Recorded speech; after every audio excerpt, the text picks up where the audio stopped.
History remembers its victors, its kings, its emperors, its conquerors. But what about the ones they locked away? The prisoners who vanished into captivity, whose fates were rewritten, disputed, or never explained. Throughout the ancient world, there were prisoners who shouldn't exist. Not because they didn't live, but because their stories challenge everything we think we know about history. Some were erased from official records. Others were buried in mass graves with chains still around their bones. And a few simply disappeared, leaving behind only whispers and legends. Today, we're uncovering 5 of history's most mysterious prisoners, cases that archaeologists, historians, and scientists still can't fully explain. These are the prisoners who shouldn't exist. Our first stop takes us to ancient Greece, just outside the modern city of Athens. In the year 2016, a team of archaeologists made a discovery that sent shockwaves through the entire historical community.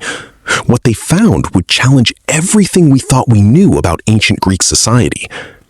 In a mass grave at the port city of Phaleron, archaeologists found approximately 1,500 ancient skeletons. But among them, about 80 were completely different. These individuals were buried in shackles, heavy iron chains still wrapped around their wrists and ankles. Some had their hands chained above their heads in a position that suggests crucifixion or execution. The sight was shocking. Who were these people? Why were they buried this way? Here's what makes this unit uniquely disturbing, even within the history of the Third Reich. It wasn't 1 or 2 officers who found them unconscionable. Multiple senior SS commanders across multiple countries, across multiple years, put their objections in writing. Erich von dem Bach, the SS commander overseeing Belarus, himself later tried at Nuremberg as a war criminal, reportedly called the Dirlewanger men a herd of pigs. SS legal officers opened formal investigations multiple times. Wehrmacht generals who served near them repeatedly asked for the unit to be dissolved. And every single time, the complaints went nowhere. Because at the very top of the Nazi chain, there were men who saw the Dirlewanger Brigade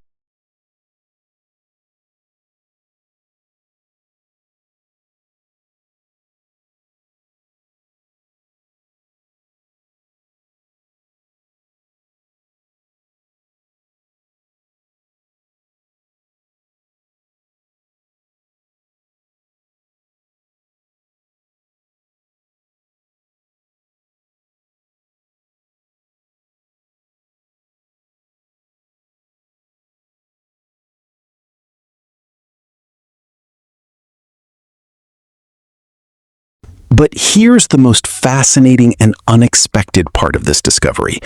Some of these shackled individuals weren't even Greek.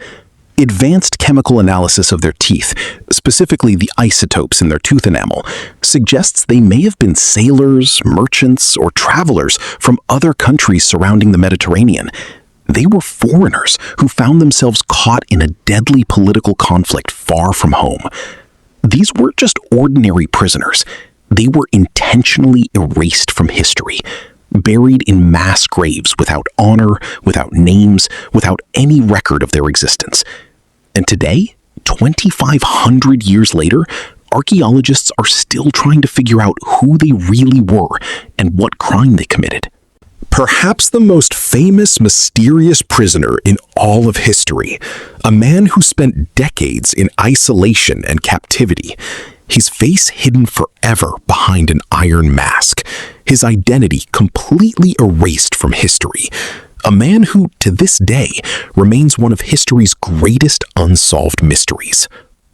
The story begins in the 1680s, during the height of King Louis XIV's reign in France. Whispers began spreading through the royal court and throughout Paris.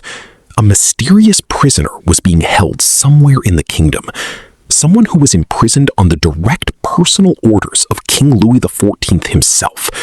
His identity was completely unknown. His face could never, ever be seen by anyone. Even his name had been erased from all official records. In 1687, the masked prisoner was transferred to the citadel of Sainte Marguerite, a tiny, isolated Mediterranean island fortress. He was placed under the strict guard of a man named Benigne de Saint-Mars, a ruthless prison governor. Then, in 1698, when Saint-Mars was promoted and appointed governor of the Bastille, the most infamous prison in France, the mysterious masked prisoner came with him. He was moved to the Bastille in Paris, where he would spend his final years. At the Bastille, the prisoner was given special treatment, better food, better quarters than other prisoners, but he was never allowed to remove his mask, never allowed to speak his real name. A Bastille official wrote in his personal memoirs about his surprise when the prisoner arrived. He described a man who is always masked and whose name is never pronounced. Even the guards were forbidden from speaking to him or asking his identity. When the mysterious masked prisoner finally died in 1703, it was recorded that a man in his 50s was quietly buried at St. Paul Cemetery in Paris. But then something strange happened. His belongings were immediately burned. Every single piece of clothing, every personal item, every scrap of paper. His prison cell was scraped clean and whitewashed. His name was never written on a grave marker. It was as if he had never existed at all. The French authorities were desperate to erase all memory of this man. So who was this man who was erased from history? The theories are endless and fascinating. The famous French writer Voltaire was convinced the prisoner was King Louis XIV's own secret brother. Others claimed he was a former lover of the Queen Mother. Some even suggested he was the king's own illegitimate half-brother. In the 19th century, the famous author Alexandre Dumas turned the story into literary legend in his novel The Vicomte of Bragelonne. Dumas suggested the prisoner was actually Louis XIV's twin brother, kept hidden to protect the king's claim to the throne. But modern historians are more skeptical. The most likely candidate is a man named Eustache Dogger, a valet arrested in 1669 for an unknown crime. He may have worked for Nicolas Fouquet, a powerful superintendent of finances who was also imprisoned for treason. Dogger may have known too many dangerous secrets. The truth? We will probably never know. The man's identity was so sensitive, so dangerous, that even his guards were forbidden from speaking his name. All we really know is that someone was considered so threatening that they had to be completely erased from history, one iron mask at a time. Our third prisoner story isn't about just one person. It's about four very different men who were all captured on the same day, and their story comes from the fascinating world of medieval Jewish history in the Mediterranean region. According to a fascinating story preserved by the Jewish historian Abraham ibn Daud in his Book of Tradition, four rabbis from the city of Bari in southern Italy were captured by Muslim sea raiders in the 10th century AD. These were no ordinary captives. The rabbis were on a sacred mission to raise money for poor brides' dowries, one of the most important charitable duties in Jewish tradition. They were traveling by sea when their ship was suddenly attacked and they were taken prisoner. Here's where the story gets truly fascinating. Each of the four rabbis ended up in a completely different location across the Mediterranean world. Rabbi Shemariah was redeemed by Jewish merchants and ended up in Alexandria, Egypt, a major center of Jewish learning. Rabbi Hushiel was sold as a slave in Tunisia and eventually became a respected leader of the Jewish community in Kairouan.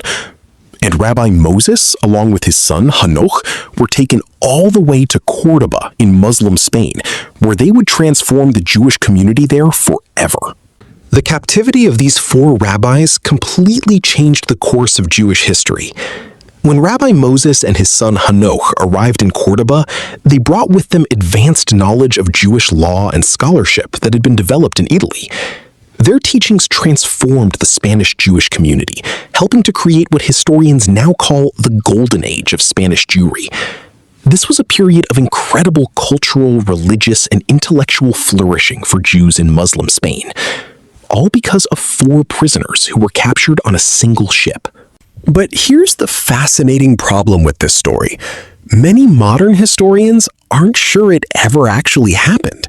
There are serious chronological inconsistencies in the story. The dates don't quite match up with historical records from other sources. Some scholars believe it was a legend created centuries later to explain how Jewish scholarship moved from the Eastern Mediterranean to the West. Yet the story persisted and spread throughout the Jewish world. Even if it wasn't completely historically accurate, it reflected something very real about the medieval Mediterranean, a world where people were constantly being captured, sold, and transported across vast distances. Prisoners could become teachers, slaves could become community leaders, and sometimes the stories they carried with them could change history itself. The 4 captives demonstrate a powerful truth, that even in captivity, knowledge could be preserved and passed on. In the year 1576, the famous English explorer Martin Frobisher was searching for the fabled Northwest Passage, a sea route that would connect Europe to Asia through the Arctic. But during this dangerous expedition, 5 of his sailors mysteriously vanished without a trace. The 5 men went ashore near what is now called Frobisher Bay on August 20th, 1576. They were sent to explore the coast and make contact with the local indigenous people, but they were never seen again by any European. The British assumed the men had been captured and murdered by the Inuit people. But then, 2 centuries later, Inuit oral history told a completely different story. In the year 1861, an American explorer named Charles Francis Hall traveled to the Arctic and met the oldest Inuk woman in the region.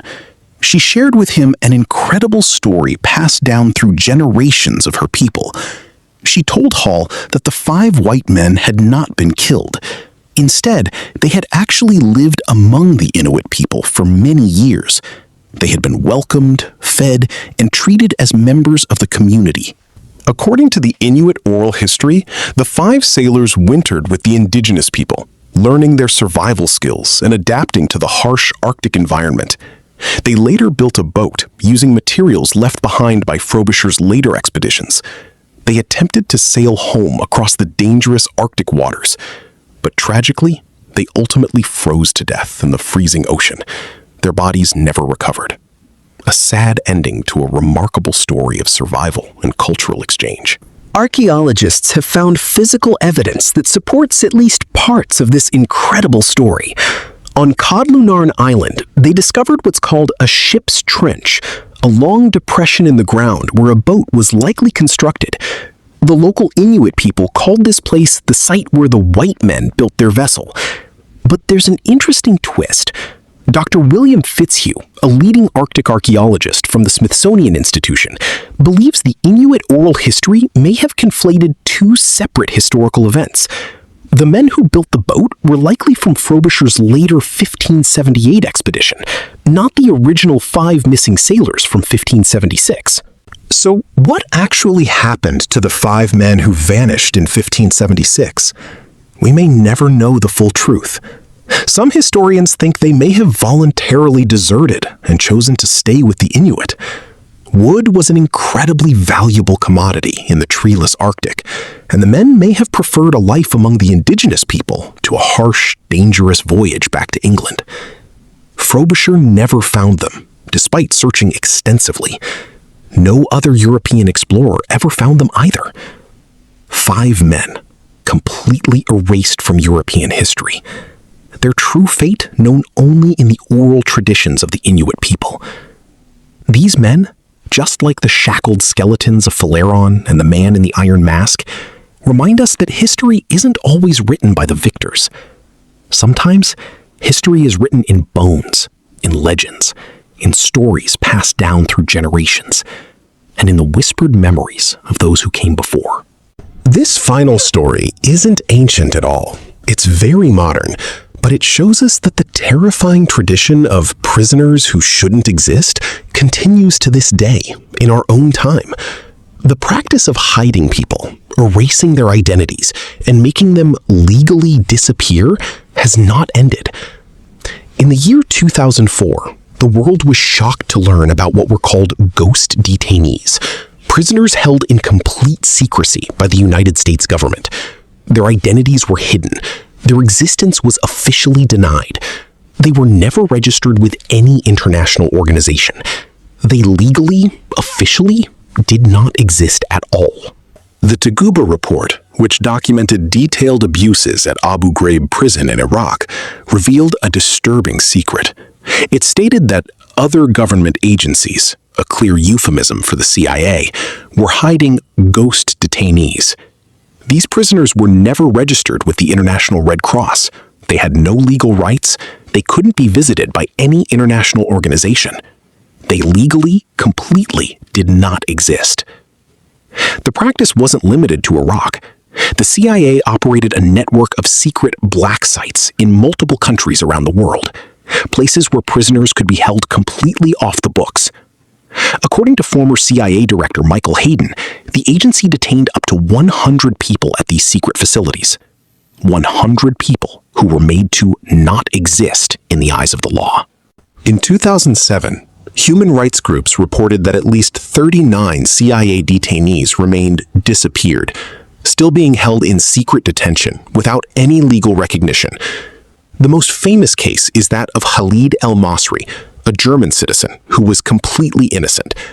In 2004, he was abducted by the CIA in Macedonia, taken to a black site in Afghanistan, subjected to enhanced interrogation techniques, and held for months before officials finally determined they had made a terrible mistake and he was completely innocent.